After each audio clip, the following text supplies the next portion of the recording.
while writing for a more Hellenistic audience sometimes follows the cautious conventions of his Greek contemporaries, adding a non-committal remark after reporting biblical miracles. Josephus is a Jew, and so he probably, more than likely, believed these type of miracles, and so he's trying to tell the story, tell his people's story nonetheless, for a particular audience, and he seems pretty fair in his writings, including when we get to the description of the man that we care about, Jesus. But nevertheless, though, so he does things like plays down Elijah's miracles and some other miracles, but nevertheless, Josephus did believe in miracles and wanted his audience to do the same. That was one of the points that he was probably tasked with and took great care about with his writing. One of the gospel writers was also a Hellenistic historian, yet shares the same essentially Jewish theological frame of reference held by the other gospel writers. Luke, who writes for Christians, who believes in a powerful and historically active deity, is not at all reticent to report miracles. In fact, he tends to go out and interview these people that he doesn't have a direct eyewitness of himself being. How does he know the things that Mary witnessed? Because he went out and talked to Mary and talked about them. And so he's not against telling about these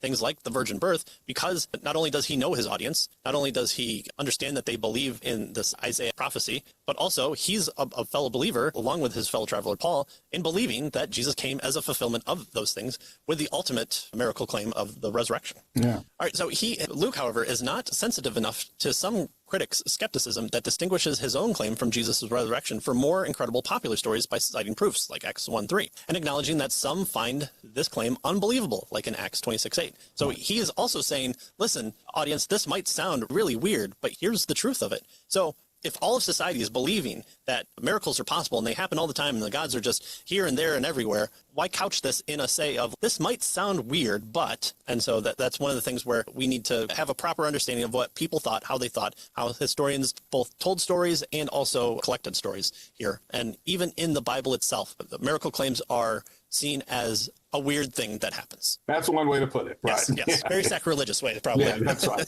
And notice he says here that Luke is saying that he's providing proofs, right? So he knows that it's a weird thing, right? And so he has to give proofs for it. And he acknowledges that some find these types of claims unbelievable. He quotes Acts 26:8 there as a source.